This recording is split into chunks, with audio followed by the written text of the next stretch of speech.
Sorry, everyone, for those on the audience mode and also on the other platforms. Sorry for the delay. There have been some technical issues. I hope you can hear us well, or at least you can hear me well as well, and our guest Valerio as well.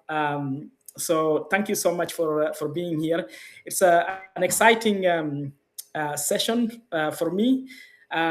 We will be having a discussion. This is our first inaugural abstract space session. We will be discussing with our guest, who is the co-author of this paper on the impact of generative AI on socioeconomic inequalities and policy making. So I hope you enjoy the conversation. I will have some questions that I will ask myself, and then I will look at the audience, any other questions that you might have to ask our guest. And there might be one or two people who might join us on the audience towards the end to ask questions directly or make some remarks about the session. So that's it. So Valerio, maybe we can start. Maybe you can give a bit of an intro about yourself before we get started, just to give a context. Okay, so first of all, thank you very much for the invitation. I'm happy to have the opportunity to talk about this paper. Myself, my background is as a mathematician. I studied mathematics. I have a PhD in mathematics, and I actually did also 2 postdocs in mathematics. So I did quite a lot of maths at the beginning of my career, but then I moved towards game theory, mathematical modeling of human behavior, and also experimental experiments with humans. So from maths, I moved towards economics and psychology, and now I work at the psychology department, but my research is somehow at the intersection between these areas. And in the last few years, I've got very interested also in artificial intelligence, of course. And in particular, I put together this group of experts to study the socioeconomic impacts of generative artificial intelligence. And this paper is the output of this collaboration, which involved about 40 leading experts, including 2 Nobel laureates, Daron Acemoglu and Simon Johnson. But apart from those, also the other people are very well known. So it's been a great opportunity for me also to learn directly from some of the main voices about the impacts of generative artificial intelligence on socioeconomic inequalities. Yeah, that's it. I think we can jump in the questions. Yeah, no, thank you for that, and also for putting the context about your interests in this emerging technology. And the paper definitely caught my eye, because I think this thing being new, we need to have discussions, about the thing, how to deploy these in a way that's to the wider society that we live in today. And in particular, this actually aligns nice way with the first question I want to ask you, which is to do with the opening of the paper. You mentioned the Kranzberg's first law, which says that technology is neither good nor bad nor neutral. So putting it in the context of generative AI, what makes this very special from the earlier technological shifts, say, for example, in the early days of the internet, stuff like the search engine, and other wave of automation that came after? What makes this so interesting and also different from a socioeconomic inequality perspective? Yeah, I think the key difference is that generative AI is not simply another tool for accessing information or automating predefined tasks, but it goes much further. It can generate new things. So generative AI, it generates new things. And in the paper, we start the paper by describing this as a qualitative departure from earlier automation. because since generative AI creates new outputs, can reshape the value of knowledge and skills themselves. And this, of course, has potential consequences on inequality because the distributional effects are potentially much broader. For example, with search engines, users still had to formulate queries, compare sources, judge credibility, synthesize information, while generative AI can do much of this synthesis for them. It just gives you the final answer. And this, of course, can be equalizing on one side because it lowers the cost of expertise, may help people in low resource settings access knowledge that was previously unavailable. But it can also be unequalizing if access to high quality tools, digital infrastructures, AI literacy, and many other variables is unevenly distributed. In this case, the people and organizations already ahead may benefit the most. This is just one example. The same logic applies to virtually all domains of applicability of generative AI. So the reason Kranzberg's law is so important here is that generative AI is neither inherently democratizing nor inherently harmful. Its impact depends on many things, on design choices, on ownership structures, access, training, labor institutions, policy. This technology could decrease inequalities, but also widen inequalities. I think of it as a socioeconomic earthquake, meaning that some socioeconomic inequalities might increase, others might decrease, and the final socioeconomic landscape might be very different from the previous one. So this is why the paper argues that the central question is not simply what can generative AI do, but who benefits from it, who is exposed to its risks, and what institutions are needed to make its benefits broadly shared. Yeah, no, that's a very, very interesting point. In fact, this connects with the other question that I wanted to ask, which is related with the paper directly. I found it very interesting where you the point that you make that people can become more selfish and less emotionally engaged and act more or willing to behave in a dishonest way when they know that they are interacting with the machine, as opposed to when they are interacting like a human-to-human interaction. The question I have is with all these advocation for like deploying these systems to say telehealth, to other functions that used to be human to human. How is this interaction mediated by these algorithms, instead of people, will pan out, in your point of view? How's this? Yeah, that's a great question, and it's a real concern because in normal human interaction, so human-to-human interaction, even a brief one, there are social constraints. Let's call them this way. So there's reciprocity, there's guilt, there is empathy, embarrassment, reputational concern. In general, that there is the feeling that there is another person on the other side, right? While in a human-machine interaction, this feeling may not be there and may have different consequences. So, and this might have consequences. So in the paper, we discuss evidence. There is already some empirical evidence that when people know they are interacting with a machine, some of those constraints weaken. So people may feel less emotionally engaged, less guilty about being ungenerous, and in some contexts, they might be more willing to behave dishonestly.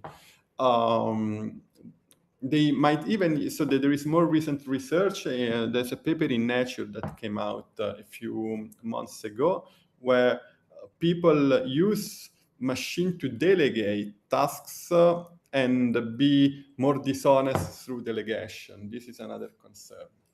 Coming to your question specifically for telehealth, here the trade-off is delicate because on the one hand, AI-mediated systems could expand access, could simplify medical language, could help people who face stigma in healthcare settings.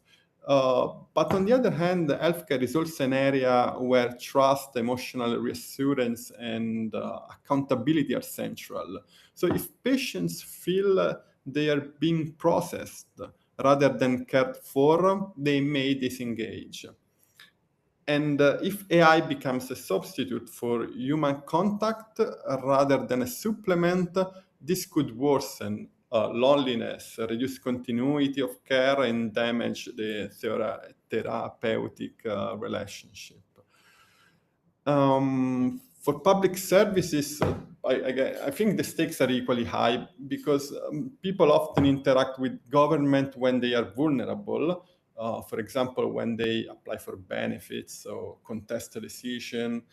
And if these systems are automated badly, the result is not just inconvenience, but it can really mean exclusion. So people with so what can happen is that people with more education, time, money, or legal help may be able to navigate the algorithmic systems better, or while poorer and more marginalized citizens may get trapped into the systems. So AI mediation can turn existing bureaucratic inequality into digital bureaucratic inequality. And we need to be very careful in these implementations then. Yeah, no, I can definitely see this because a couple of years ago, we used to think about, accessibility, say, for example, with the senior population that couldn't use the internet, or, they have difficulties with using new technologies like smartphones. But now if we add this extra layer, this generative, then definitely I can see the point you just made. It will just, take this thing to the next for sure. The other thing I found interesting also about paper, in fact, I found a lot of things interesting about the paper, so, is this thing about misinformation. A lot of the times, at least classically, in few years ago, it used to be more focused about reach, how many thousands of millions of people that a particular piece of information reaches. But your paper also points to something not just more targeted, but something I would say a little bit sinister, namely like AI-generated persuasion that's personalized, with deepfakes and micro-targeting. So the question is, are we at this stage moving from a broadcast misinformation problem that we had a couple of years ago to a more of a personalized manipulation problem on steroid? Yeah, I think that's exactly the risk, that we may be moving from an issue of broadcast misinformation, a world of broadcast misinformation, to a world of personalized manipulation. Of course, the older problem, as you said a couple of years back, was already a serious problem. So fake news, conspiracy theories that could reach millions of people and produce enormous harm. But it was still, in many cases, a relatively public object, meaning that a journalist, a researcher, platform, political opponent, a simple user could see it, fact-check it, and respond to it. Generative AI is changing this because it can produce personalized persuasion at scale. And our paper also discusses evidence. There is already evidence that LLMs can automate micro-targeting and make personalized political messages more persuasive than standard non-personalized ads. So here the troubling scenario is not simply one fake message reaching 10 million people, like you said, This was the main issue a couple of years back. Here the issue is 10 million slightly different fake messages, each tailored on a person's fears, identity, personality, and whatever, emotional vulnerabilities. And this is a different kind of threat, which is also more difficult to govern because the manipulation becomes less visible. If a deep fake or false claim is shown publicly, it can be challenged publicly. But if persuasion happens through individualized ads, maybe even private messages, bots, or AI-mediated conversations, then each person may end up living in a slightly different persuasive environment. And this makes things much more complicated, potentially troubling, as you said, sinister.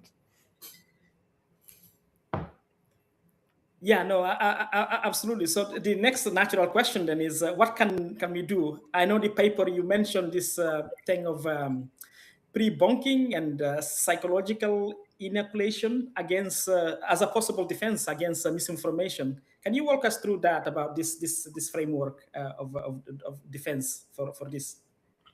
Yeah, I think the approach here should be multidimensional. I don't think nobody thinks that there is a single solution here.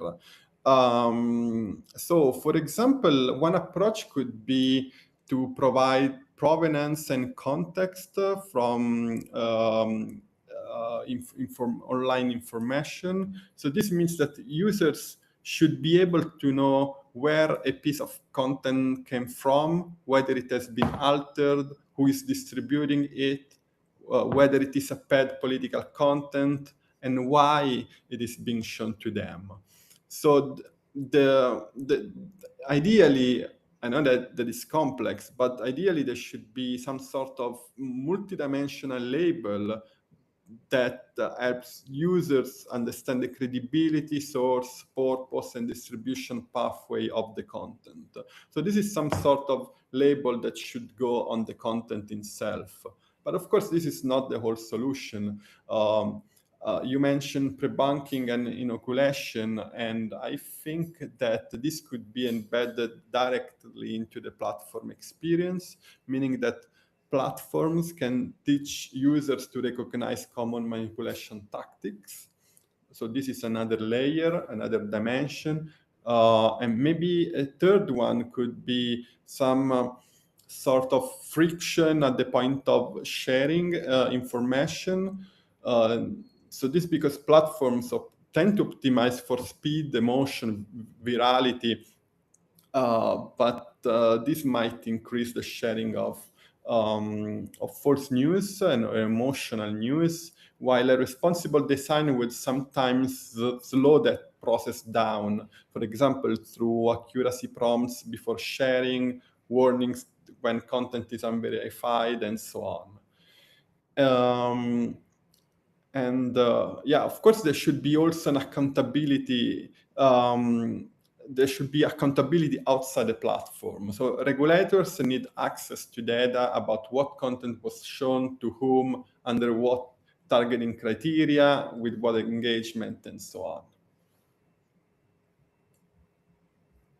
Yeah, no, definitely. This is where I was talking to someone, to a cryptographer, to say, this type of problems could actually be a very, very nice areas that, modern cryptographers could get involved in trying to help address some of these issues.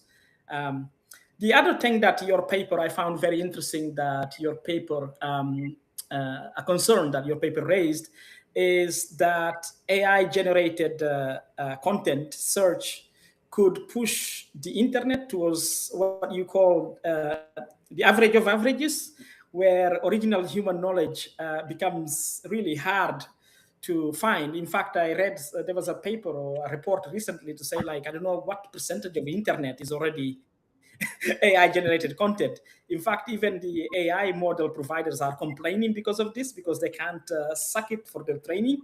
So what's your view on this? How do we protect novelty, expertise, and genuine human contribution online when machine-generated content can produce things at scale? And also some algorithms, in some social media platform, they might be biased towards machine-generated content. We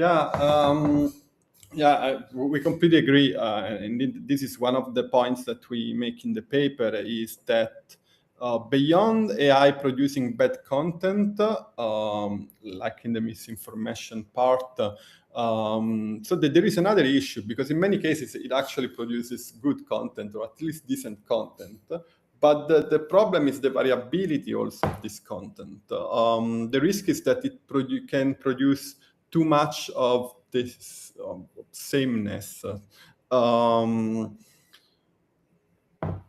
What can happen is that when producing search-optimized content on massive scale, then both the internet and the next generation of AI systems could begin to collapse toward what we call an average of averages. We also know that the AI-enhanced search can reduce the plurality of sources users encounter, because instead of browsing many links, users may receive one synthetic answer mediated by the model. And I noticed this directly. So when I discuss a topic with an LLM within a chat, it always uses the same bunch of references. It doesn't vary a lot. And recent work, so beyond the anecdotal evidence, there is also some work on LLM creativity that gives empirical support to this concern. For example, there is a large-scale comparison published in Nature Human Behaviour recently. They compare thousands of humans with hundreds of thousands of LLM observations, and found that human creativity was higher on average in a divergent creativity task. There's another work in Science Advances showing a social dilemma. So this is a very interesting work, because it argues that AI assistants can improve an individual writer's output, especially for less creative writers, but AI-assisted stories become more similar to each other, and this reduces collective novelty. So there is a tension between individual benefit and collective benefit. This tension is very important to highlight, because it's indeed a social dilemma, and it is connected to why protecting novelty is actually really difficult, because there is this underlying tension between the individual benefit and the social benefit. And I guess that much of the solution should pass through some change of incentives of the system, which is arguably difficult. So maybe one idea could be to design the LLMs in such a way to increase diversity rather than collapse it. For example, instead of giving one smooth answer, they could show multiple framings, gather more diverse sources, ask users whether they want conventional or unconventional ideas, try to expose uncertainty. In general, I think the overarching idea would be that AI tools should be tools for exploration, not just tools for compression. They should not just give you the answer, but they should give you some paths to potential answers. Yeah, no, I definitely agree. I think it's also as important as knowing what to use them for and how to use them for. I was actually I saw someone post recently somewhere that they read 100 books thanks to LLM, because they summarize the books. And people were pointing out, you didn't read the books. You only picked the snippets of the books. So this is actually a nice time to look at the questions. But first, I will invite one of our community members, Berend, who might bring some perspective, especially from a medical point of view, because he's a medical doctor. So Berend, maybe introduce yourself and, feel free to ask or make any comments, ask any questions to Valerio and make any comments if you can join. Yeah. Yeah, I added you. Yeah, please. Hi, Bombade. Hi, Valerio. Thanks for having me. Yeah, I would like to just make some general points because it's obviously, I read the paper, parts of it. It's obviously very broad. But I have a few thoughts of my own regarding AI. One thing has been touched already is basically the information that's fed into the system, and that's like more like a data science problem. And obviously, as you're saying, we're having the problem now where we're having AI generated data that are basically fed back into the whole system, and then you get model collapse.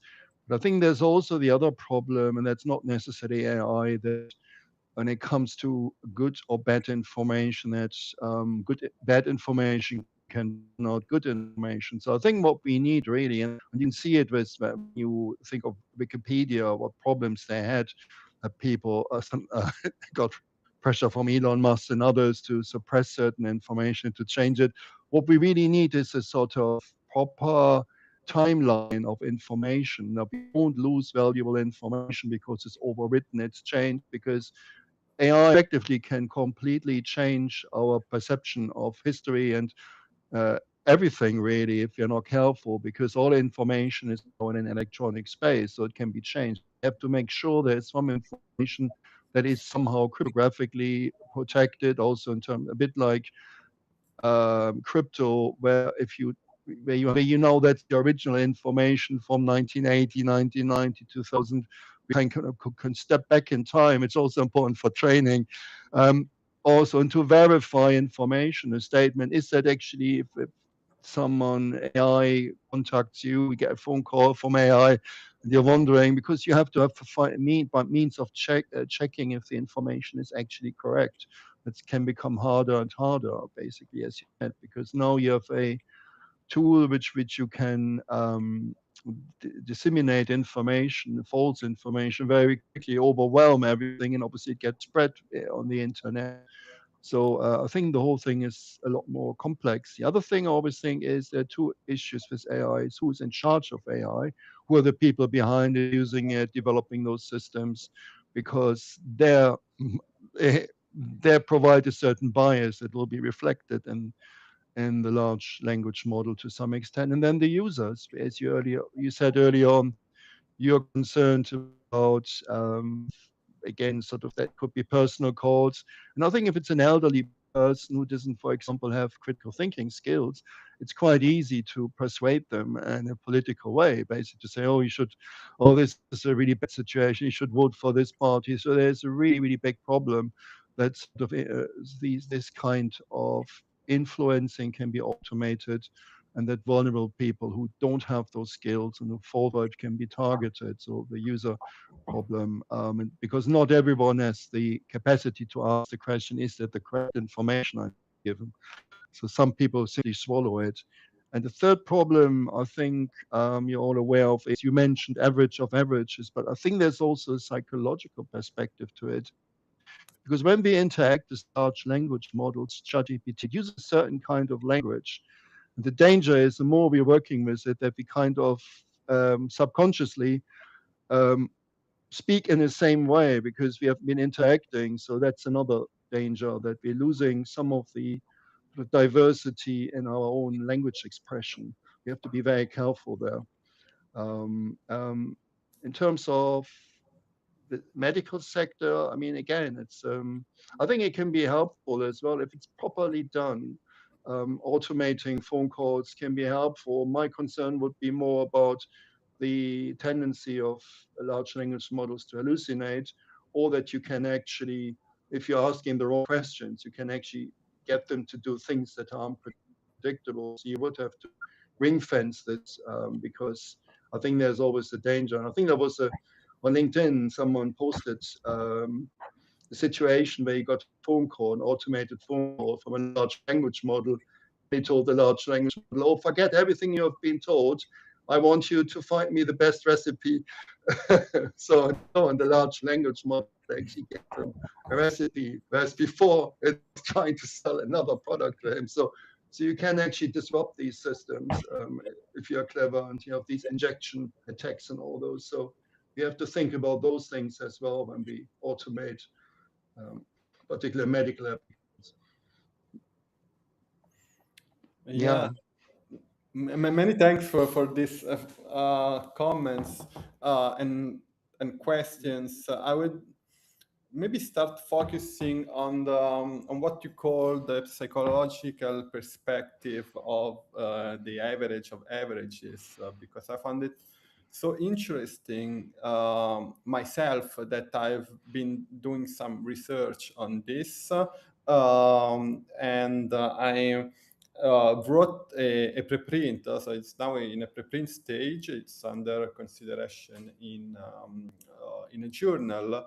A paper introducing the concept of LLMorphism, which is the opposite of anthropomorphism. So with anthropomorphism, we project human qualities onto machines. So somehow we raise machines up to the level of humans. But what's happening with LLMs is the other direction. We are downgrading humans to the level, down to the level of LLMs. And I call this LLMorphism. And I'm trying to collect data on this to even have an empirical angle. But from a theoretical perspective, I think this is unfortunately what is happening through several channels, including the one you said, that we or many people are using LLMs a lot to support their writing, their language, their verbal communication, and this means that we risk becoming all the same like an LLM. Yeah, and regarding biases of who is in charge, I also wanted to say something here, because I did some related research. There's a paper that a student of mine and I published a couple of years ago, where we looked at how GPT solves moral dilemmas. And these were moral dilemmas that were deliberately constructed to try to capture some gender biases in GPT. So in one dilemma, we asked the GPT whether it is okay to harass a woman to prevent a nuclear apocalypse. In another dilemma, we asked whether it is okay to harass a man to prevent a nuclear apocalypse. And then we also asked whether it is okay to torture a woman to prevent a nuclear apocalypse, and whether it is okay to torture a man to prevent a nuclear apocalypse. And the results were crazy, because when you ask whether it is okay to harass a woman, we did it 50 times, and all 50 times it says strongly disagree. So there was no variability in response. It was a very strong preference. When we asked whether it is okay to harass a man, the average answer was neither agree nor disagree, with some variability. So GPT sometimes said I agree, sometimes I said I disagree, and on average it was in the mid of the scale. And interestingly, this effect was specific of the harass scenario, because in the torture scenario, there was not such a gender difference. So GPT thought that torturing a woman or torturing a man is equally wrong.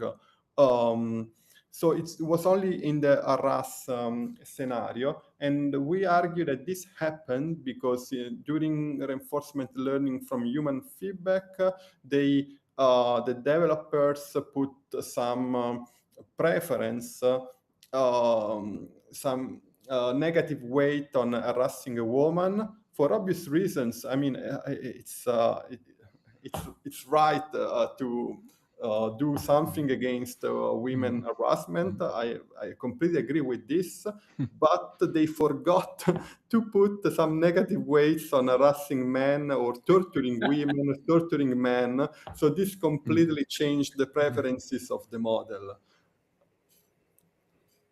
I wonder if it's just a statistical thing because you think about it in the media, you will have multiple cases of harassment that go to court, and usually it involves a female. There will be very few cases the other way around, which have a gender, and that's reflected in the model. It simply doesn't see the other side because the training data aren't there. So the model then will just I think that's probably where I feel the bias might come from. It's just the training data, basically, and obviously quite often there can be imbalance because depending on what's happening in the world, um, so that would be my explanation. I'm not sure.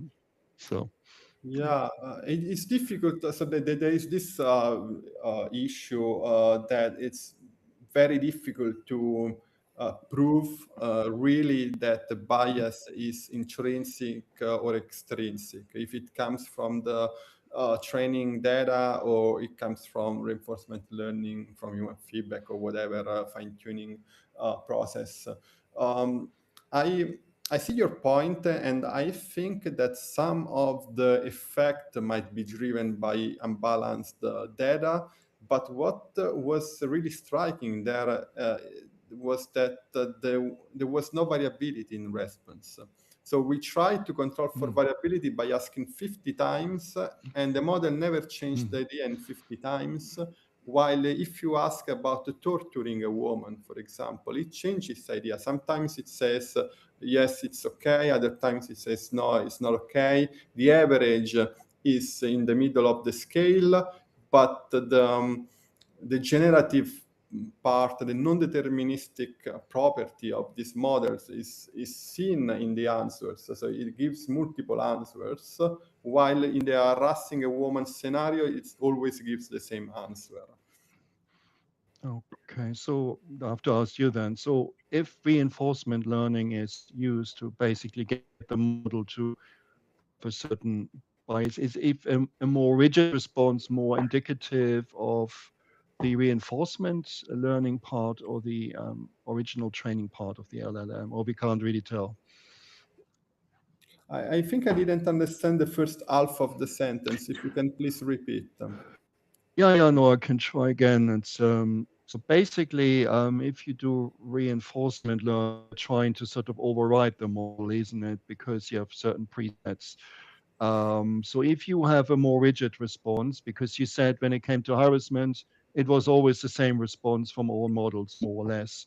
Would that be indicative more of reinforcement learning or the original training data? How would you interpret this, basically? Or we can't Yeah. actually. Okay, I see. I guess it's a good question. I don't know in general whether if it becomes more rigid, it could be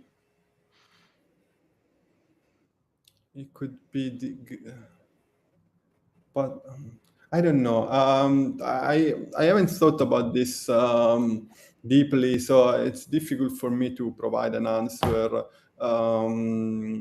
Thinking about, so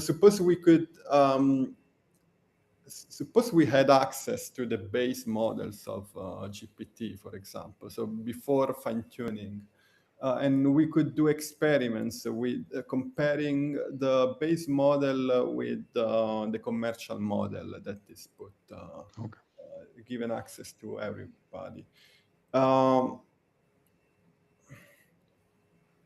I guess it depends on the specific domains, because I guess something on some domains it can be a bit more rigid or extremely more rigid, like in the harassment situation. In other cases, maybe the original unbalancement is higher, and reinforcement learning and increased variance. It could be,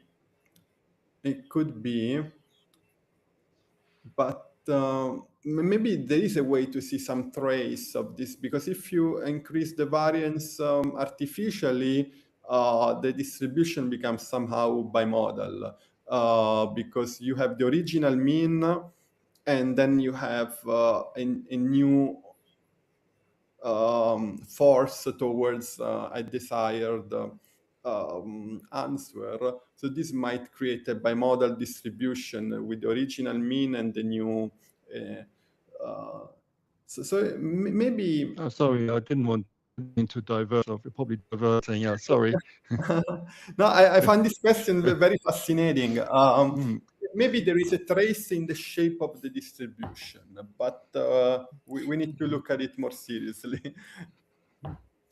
No, this is very interesting. I think this is also one of the things that I was talking to someone to say, the model providers, they need to do more to share data. How do they do the training and all that other stuff with the researchers? And this, I don't think they will do that, voluntarily. So this may be part of a regulation, to be able to share with academics like Valerio, people studying the impact of these models, so they can have more information, to be able to answer questions like this, because it is important. It's a very pertinent to the conversation that we are having here. Yeah, I think the unwillingness to share is also to do with copyright issues and the like, because they are so they don't really want to fully disclose what they're using to train the models, because that would probably make it easier to go after them about copyright issues. Because but I think that's another thing. Yeah, so thank you so much, Beren. By the way, you can stay on stage if you want to add any extra point. One other, just because I'm aware of the time, Valerio, there are two more questions that I would like to ask, and then depending on your time, we can take it from there. One of them is this idea of inverse skills bias that the paper mentions, where less experienced workers might receive a big productivity boost from AI. My question is, what would need to happen, say, if we want to rebuild parts of the middle class, or let's call it the left behind, for them to, in order to have some sort of a positive impact in terms of employability and workforce? Yeah, so in the paper, we introduced this notion of inverse skill bias, motivated by some initial evidence that less experienced or lower performing workers sometimes receive the largest productivity gains from AI. So for example, there's some research on customer service agents. Those with less experience improved substantially when supported by a chat assistant, much more than customer service agents with more experience. So here it's important to clarify that this research focuses on specific jobs. So it's not across jobs, jobs that requires more skills versus jobs that requires less skills, but within a job, workers with more skills versus workers with less skills. And again, often the productivity gains from AI are higher for workers with less skills. And this is very different from earlier waves of technological change, which often complemented already highly educated workers. like computers, for example, or automated routine tasks done typically by less educated workers. So I think now we are at some sort of branch where we can foresee two potential futures. In the first, AI helps workers to do more complex, valuable, and better paid work. And this could create new career ladders and rebuild parts of the middle class. But there is also potential more worrying second future where firms use AI to make workers more interchangeable. So here the problem is that if a less experienced worker with a chatbot can produce something close to what an expert produced before, it might happen that employers may conclude that expertise is less valuable. So instead of raising wages for less expert workers, they might keep those wages equal and reduce wages of the more expert workers.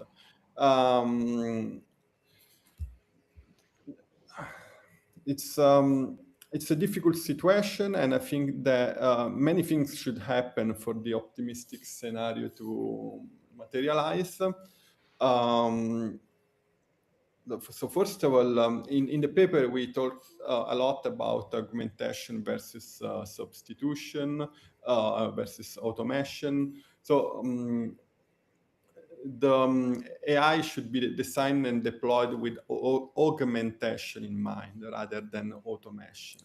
So it should increase worker capability and create new value. We think that workers need training and also voice.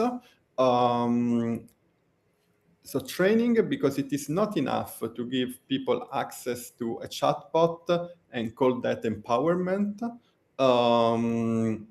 But workers need to know when to trust AI, when to challenge it, how to verify the outputs, how to use it to deepen their own expertise. But it's also important that workers are given voice in the sense that they need to have some say in how these tools are introduced, because otherwise AI can become surveillance and speed up technology rather than a support technology.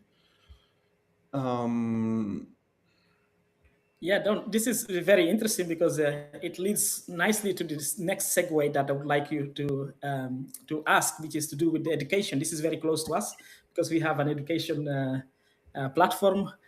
So in education, the paper argues that the debate should not be reduced to banning or allowing students to use AI as a shortcut. So my question is, what should education providers, what should the entire education ecosystem do in order to, as you put it, not ban it, but also enable the students to experience with this without, I suppose, diluting their what is most important, which is learning, acquiring knowledge for themselves.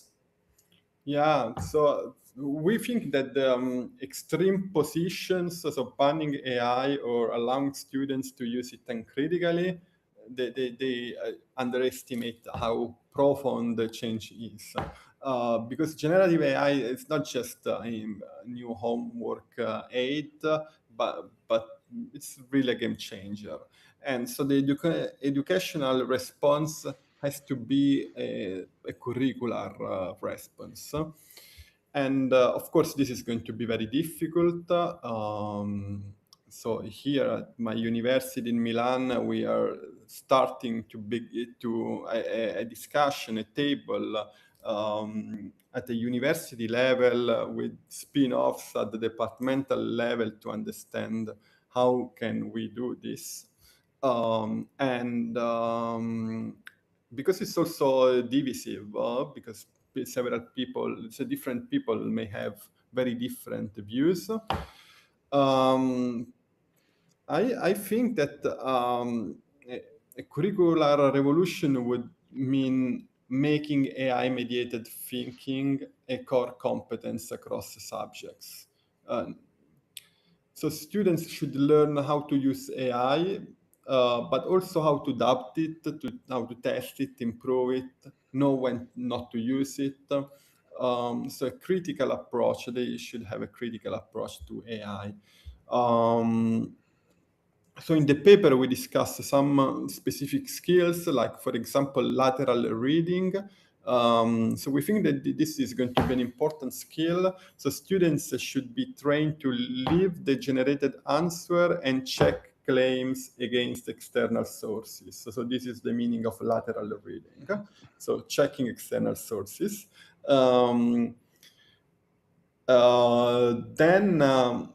Another skill should be some sort of model literacy. So students should be told and need to understand what these LLMs and AI systems are and what are not. Another important skill is prompt design. So we think this is important because prompt design, not interpreted in the narrow sense of writing a clever command, but prompting should be thought as a form of thinking, because what does it mean to write a clever prompt? It means to define the problem, to specify the assumptions, to test counter arguments. So it is really related to clarify one's own reasoning. So it could help improve one's own reasoning. And assessments have to change. So we here in Italy, the exams are most of the exams are oral. So this is so we are protected from this point of view, but I've seen, so I think there was today or yesterday a viral post from an economic professor on Twitter. I don't know if you had the chance to see it. So basically this professor gave the midterm exam at home,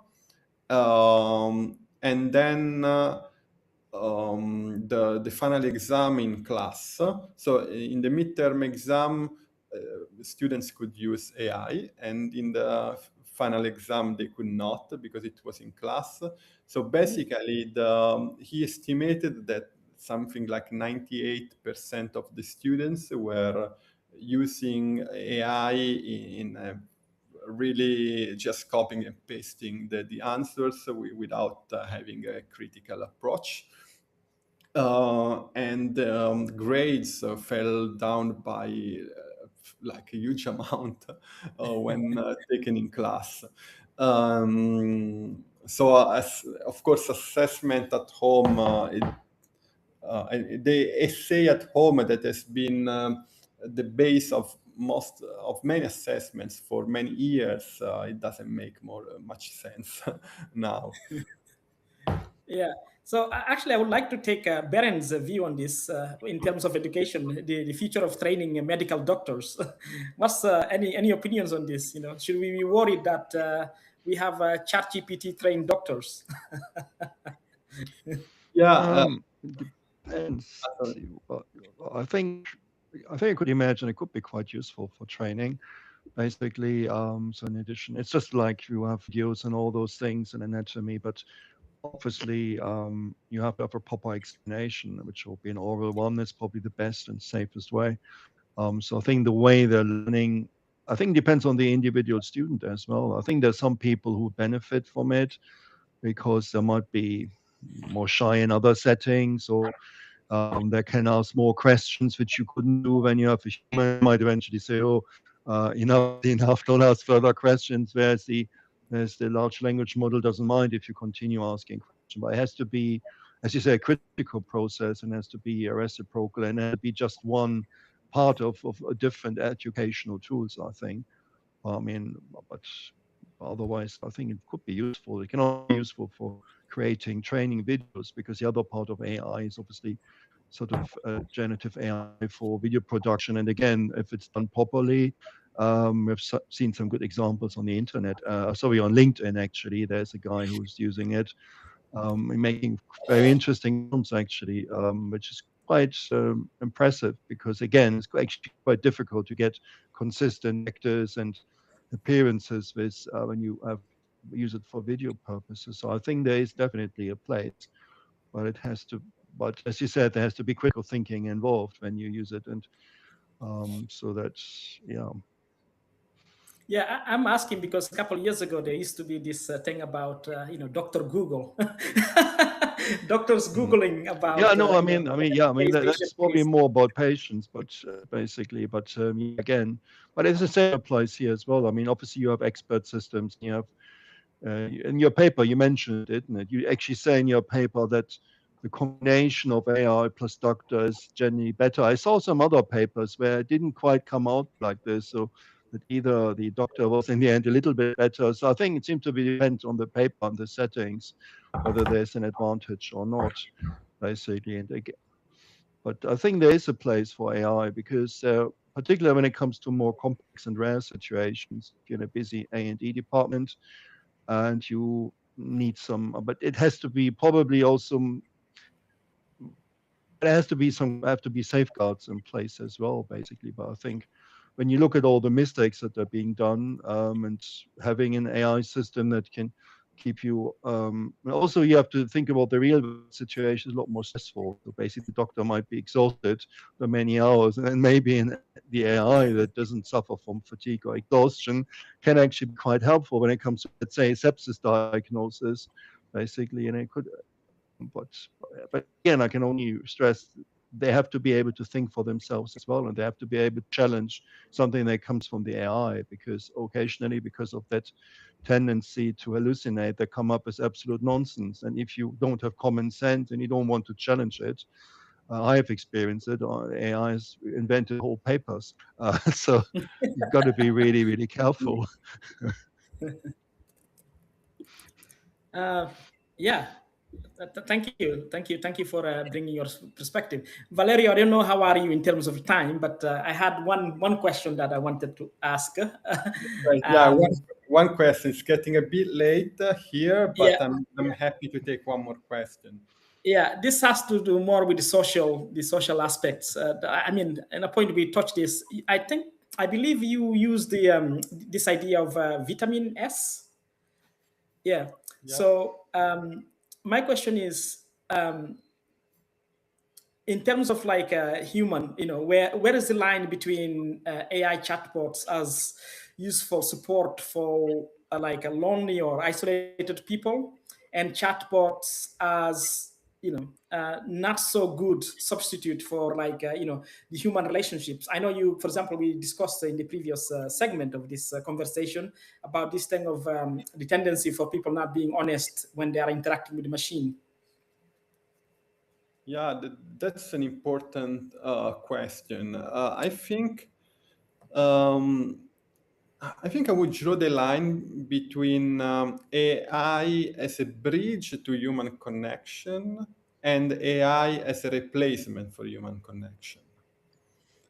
This because, as we review in the paper, there is strong evidence, really strong evidence, linking social connectedness or the lack of it to long-term physical and mental health outcomes, including chronic illness and even mortality.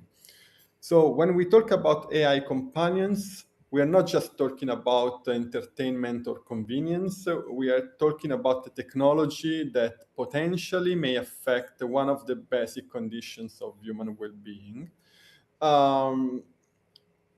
But on the other hand, I don't think the answer is to dismiss chatbots entirely, because for some people, an AI chatbot may provide real benefits, especially temporarily, as I said, as a bridge to human connection. No?